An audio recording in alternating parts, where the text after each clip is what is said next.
이번 시간에는 지금 현재 여러 곳에서 나타나고 있는 상징이나 징조로 앞으로 있을 탄핵 심판 선고를 예측해 보는 시간을 갖도록 하겠습니다. 어제 발표된 탄핵 심판 선고일이 4월 4일 11시라는 발표에 죽을 사자가 두 개나 있고 11일이라 하는 이게 한자로서는 한일과 열십자로 임금왕자를 이렇게 연상시킨다고 해가지고 윤석열 대통령을 지지하는 세력들이 불길하다. 왕이 사망하는 날이라고 예측을 해서 탄핵 심판이 인용되기 쉽다.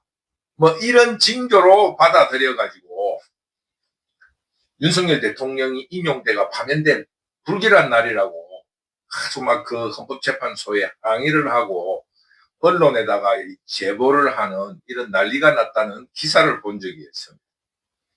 이런 상징이나 징조에 대해서 여러분들이 생각하는 그런 뭐라 그러겠습니까? 상징이라 할까 징조가 나타난다면 댓글을 달아주시면 좋겠습니다.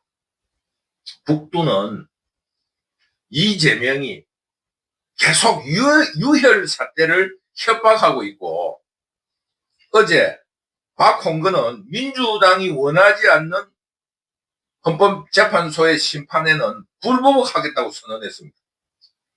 이렇게 이재명의 유혈 사태 선동과 박홍근의 헌재 심판의 불복 발언은 이 폭동 선동이라 할 수 있고 헌법재판소인 헌법기관이 심판한 결과에 대해서 불복한다는 것은 헌법 위반으로서 내란 행위입니다.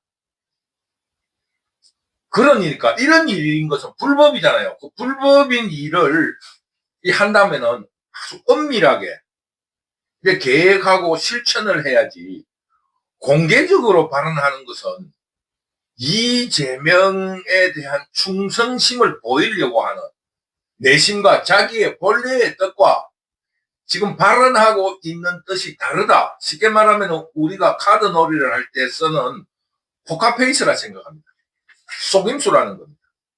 자기는 실천 의지가 전혀 없고 일단 지금 망하게 된 판국에 마지막으로 립 서비스로서 충성심을 아주 과시하는 거예요. 그러면은 그 뜻은 뭘까요? 나중에 그게 결과론적으로 보면은 어떤 의미에서 보면은 배신을 한다든가 혹은 자신의 살 길을 찾는 기회주의적인 속성이다. 이렇게 북두시민혁명군은 판단합니다. 그러니까 자기 지지 세력 그리고 이재명을 지지하는 세력들의 그런 세력들을 속이기 위한 페이크라 생각되는 겁니다. 쉽게 말하면은 물지 못하는 겁쟁이 개가 짖는다는 말이 있습니다. 이런 일을 징조로서 바라볼 때 윤석열 탄핵 심판이 기각될 가능성이 높다라는 이런 그 예측을 할 수 있는 거예요. 왜 쓸데없이 뭡니까? 그 불복을 할 수도 없고 또 유혈 사태가 일어나지도 않는데 왜 그런 말을 내세우는가? 그거는 선동이고 또 자기들이 기각이 당해가지고 윤석열이 돌아올 때를 대비한 선동에 불과합니다. 지금 우리나라 수준이 세계 10위 내의 국방력을 가지고 있고 군으로서는 이번에 비상계엄 사태에서 조금 군인들이 실망스러움을 보인 거는 사실이지만 아직 우리 대한민국의 군대가 굉장히 질서정연하고 그 전투 능력이라든가 통합 능력이 세계의 아주 우수한 쪽에 속합니다. 그러니까 그 내란 같은 거 하루아침에 진압할 수 있습니다. 또 하나는 이미성과 문영배의 임기를 늘리는 법이 통과되자 탄핵심판 선고일을 발표한 것도 굉장히 의미 있는 상징이라고 생각합니다. 국민들이 당파로 두 개로 딱 나눠가지고 내란이 아니라 이미 내전 상태에 있는데 탄핵 인용을 주장하는 이미선과 문형배에 대한 자유우파 시민들의 공격이 굉장히 집중이 되어 있어가지고 심신이 이미 아주 지쳐있는 상태입니다. 쉽게 말하면 공격이 어떻습니까? 야동 판사, 또 집 앞에 가가지고 야동 판사 사퇴하라고 난리를 치고 출퇴근길을 막고 이미선 가족을 공격하고 정권에 대해서 불법 투기를 하고 자기가 재판하는 그 주식회사에 유리한 재판을 해주고 그 유리한 재판을 하기 전에 주식에 투자하는 이런 불법 행위를 적나라하게 자유우파들이 폭로하고 공격을 한 겁니다. 그런데 이런 심신이 지쳐있는 상태이고 무슨 또 다른 방법도 없는데 민주당이 자신들을 부역자로서 이용해먹기 위해 가지고 또다시 임기를 연장시키다고 하니까 문형배하고 이미선이 얼마나 놀라겠습니까? 문형배는 그 지금 헌법재판소의 소장 대행 아니에요. 그러니까 이런 지금 연장은 도저히 할 수 없다. 다시 그 지금 공산 반란 도둑대들의 부역은 할 수 없다. 그래서 항복하고 서둘러서 이 탄핵 심판 선고일을 잡은 것이 아닌가 이런 추측입니다. 아니 임기를 또 연장해가지고 6개월 동안 또 시달리게 하니 문형배가 놀랄 일 아니겠어요? 그리고 이미선은 어떻게든 지금 이 그 곤욕에서 벗어나서 좀 명예롭게 퇴진을 해서 그동안에 정권 투자로 모았던 그 부정이든 투자든 어쨌든지 재산을 100억 가까이 불린 그 돈을 잘 지켜내면서 노후를 준비하는 것이 이제 꿈이지 사법부에서 더 이상 직책을 맡거나 출세하고 싶은 욕심은 없다고 생각됩니다. 뭐 헌법재판관까지 했으면은 그 나름으로 일정한 그 목적을 이룬 거 아닙니까? 그 다음에는 정치적으로서 뭐 법무장관을 하든지 이런 거는 그 다음의 일이지.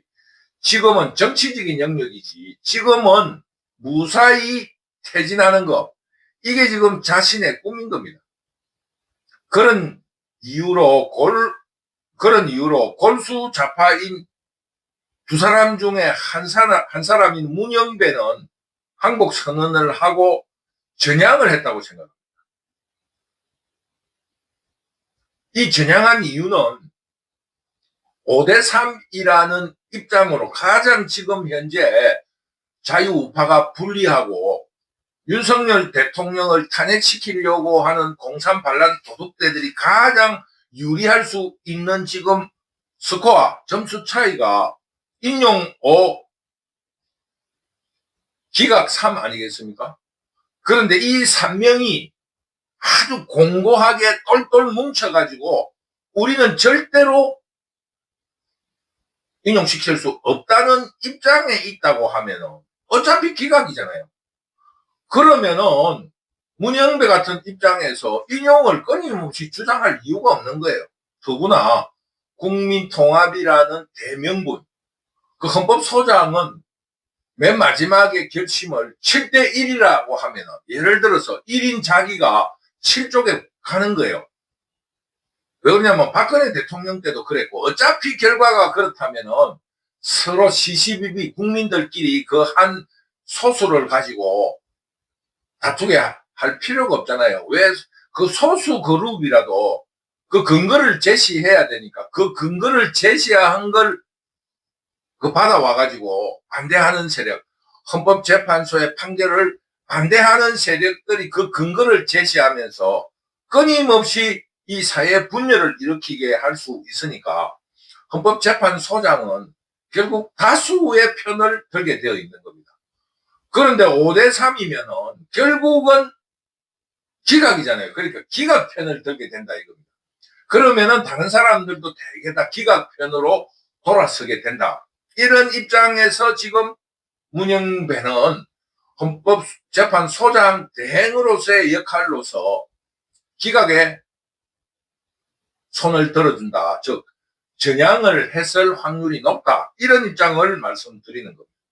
그리고 그 근거 중에 하나가 이진숙이 방송통신위원장 이진숙이 탄핵 심판에 대해서 6인만이 지금 현재 임명되어 있는데 한 사람 임명을 더 해가지고 7인으로 지금 탄핵 심판을 하는 것은 잘못됐다. 왜냐? 두 사람이 더 온다면은 절대로 탄핵이 인용될 수 없는 그런 입장에 있을 때 탄핵 심판을 하게 되는 것은 위헌이다. 이런 입장에 대해서 헌법재판소가 인정해 줬습니다. 그렇기 때문에 지금 현재 만약에 5대3이라고 가정을 하면 40억이 임명을 하게 되면 6대3이 되잖아요. 그러니까 풀 인원이 안 됐을 때의 탄핵 인용이라든가 기각은 지금 이진숙의 판례에 의해서 위헌 상태에 되는 거예요. 그러니까 지금 현재 탄핵 심판의 지금 현재 스코어는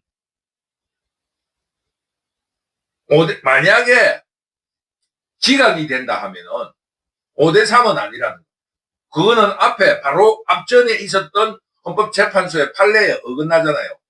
5대3으로서 기각이 된다면 그 한 사람이 충원이 되면은 결과가 바뀌기 때문에 만약에 기각이라고 한다면은 쉽게 말해서 인용이 4 이하라야 된다 이겁니다. 3명이든 4명이어야지 지금 재판이 쉽게 말하면은 진행이 되는 거예요. 그런데 40혁이 없는 상태에서는 쉽게 말하면은 기각이 4 이상인 확률이 높다 이겁니다. 그리고 인용도 4 이하일 확률이 높다 이겁니다. 5에서는 기각이 5에서는 탄핵 심판 선고가 될 수 없습니다. 이런 입장에서 바라본다고 하면은 북두시민혁명군은 최소한 6대2 정도는 된다. 쉽게 말하면 기각이 6 정도는 된다. 그 근거는 자유우파 세력의 세 사람이 절대 기각을 주장한다고 하면은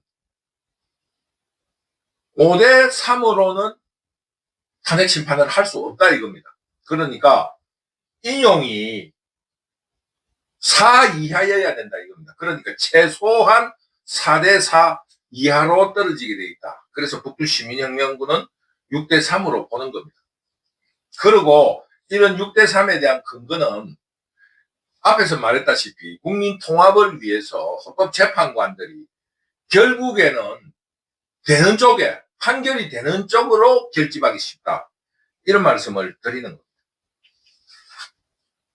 이런 두 가지 이유와 덧붙여서 마지막으로 한 가지 더 근거가 되는 것이 03 반란 도둑대들이 만든 임기 연장은 위헌이고 만일 자유우파 세력 때문에 탄핵 인용이 안 된다고 만약에 가정을 해봅시다. 그러면은 03 반란 도둑대들처럼 그 지금 현재 자유우파 헌법재판관들이 사퇴도 안 하고 악착같이 반대를 하고 있다. 예를 들어서 4명이. 그리고 지금 현재 그 뭡니까? 인용을 하자는 사람이 5이고 9명이 충원이 됐을 때 5대4가 되었다고 합시다. 그러면 한 명만 더 이쪽으로 서면은 쉽게 말하면은 탄핵이 인용된다고 할 때 자유우파 헌법재판관의 임기를 단축시키는 법을 만들 수 있습니까? 이게 위헌이잖아요. 얼마나 코미디 같은 일이 벌어지고 있습니까? 지금 현재 이미선 문영배의 헌법재판관의 임기를 늘린 것에 대한 반대로서 임기가 5년이라고 할 때 4년으로 만들 수 있나 이겁니다. 그 법이 그렇게 자기 마음대로 주물럭거리도 되는가 이겁니다. 아무런 근거 없이. 이런 코미디 같은 일을 벌이고 있는 그런 03 반란에 부역하고 있는 이미선과 문영배의 입장에서 그 법이 통과됐다고 하면은 어쨌거나 간에 그 법을 따르든지 아니면 자기가 거부를 하든지 해야 될 거 아닙니까? 그것도 굉장히 난처한 입장이 있잖아요. 카밍아웃이 되잖아. 만약에 문영배나 이미선이 그 법을 받아들여가지고 임기를 연장하고 있다면 국민들이 헌법재판관을 얼마나 욕을 하겠습니까? 그 법리적인 그 기준도 없이 거기에 부역하는 사람이 되니까. 이것도 이미선과 문영배의 어떤 곤욕 중에 하나다, 이런 생각이 드는 거예요. 그러니까 어쨌거나 간에 묵시적이더라도 아무 대답을 안 했다 하더라도 임기가 연장이 됐다 하는 것은 이미선이나 문영배가 그런 엉터리 코미디 같은 법을 허락했다든가 수용했다는 의미잖아요. 그러면 국민들이 얼마나 흉을 보겠습니까? 그러니 이런 입장에 처하게 된 자신들을 탈출시키기 위해서라도 임기 전에 탄핵 심판을 선고해야 했다고 북두시민혁명군은 생각하는 겁니다. 마지막으로 이재명의 발버둥이 이제 끝이 났다. 왜? 내부에서 반발이 심하다라는 그런 징후가 나타났습니다. 즉 이제까지는 윤석열과의 투쟁이었으나 지금은 국민들과 자신을 지지하는 국민들과 투쟁하게 된 겁니다. 자기 지지 세력들과의 싸움이 시작됐다 이겁니다. 그런데 어떻게 이기겠습니까? 보도에 의하면 31일 저녁에 헌법재판소에서 4월 4일 11시에 선고하려고 한다는 보고를 정청래 법사위원장으로부터 보고를 받고 이재명이 굉장한 화를 내면서 헌법재판소를 담당하고 있던 실무자들에게 굉장히 질책을 했다고 합니다. 언론기관의 보도로서 짐작을 해볼 때 국민들이 이제껏 목격해왔던 이재명의 안하무인 그리고 조폭적인 습성을 이렇게 감안해 본다면 그 실무 담당자에게 쉽게 말하면 뭐라겠습니까? 막말을 한다든가 저급한 욕설을 포함한 인격 모독을 했을 거라 추측이 가능하다고 봅니다. 최소한 너가 엄마 째뿔라 이 정도까지는 아니더라도 그에 유사한 욕을 퍼부었을 거다. 적어도 이재민들 앞에 가가지고 스발 이런 말을 했는 것처럼 그 담당자에게 실무 담당자에게 굉장한 그 모욕을 줬을 거라 추측할 수 있습니다. 그래서 그동안 이재명 방탄에 헌신했던 인원들이 저항감을 잃어버리고 이재명을 지켜야 되겠다는 저항감이 상실되고 또 이재명을 지도자로 시키면 안 되겠다 하는 그 실망감이 생겨가지고 투쟁 의지를 잃어버렸을 확률이 굉장히 높다고 생각합니다. 이런 당내의 불화도 탄핵 심판을 기각으로 판단하게 하는 징조로 생각하게 됩니다. 끝으로 하나 더 덧붙이고 싶은 것은 한국 국민들의 정치 성향은 대내적으로 몰려드는 경향이 다른 어떠한 나라보다 다른 국가보다 특히 심합니다. 그러니까 지금 이번 탄핵 심판은 어쩌면은 기각적으로 8대 0의 일치를 보든지 아니면은 최소한 7대 1의 기각으로 판정될 것으로 북두시민혁명군은 예측합니다. 그 예측하는 그 과정은 자유우파로서 탄핵을 기각해야 한다고 주장하는 헌법재판관의 3명이 똘똘 뭉쳐 있을 때라는 것을 가정하는 것입니다. 그러므로 지금 현재 드러나고 있는 상황이나 징조를 내다볼 적에는 윤석열 대통령의 탄핵 심판은 기각으로 선고될 가능성이 굉장히 높습니다. 끝으로 말씀드리고 싶은 것은 기각은 곧 우리 자유시민들의 투쟁의 결과이고 승리라고 할 수 있습니다. 그러니까 여기서 멈출 것이 아니라 87 체제를 철폐하고 새로운 한국으로 나아갈 수 있게끔 국회를 해산하고 이재명을 구속시키는 다음 단계의 시민혁명으로 발전시켜야 한다. 이 말을 여러분에게 전하면서 우리 방심하지 말고 오늘 내일 마지막 투쟁에 혼신의 힘을 기울이도록 합시다. 4월 4일 오전 11시에는 우리 모두 헌법재판소 앞으로 몰려가서 자유시민혁명 승리를 자축하는 만세를 부를 수 있기를 간곡히 기다립니다. 북두시민혁명군 유튜브를 시청해 주셔서 감사합니다. 감사합니다.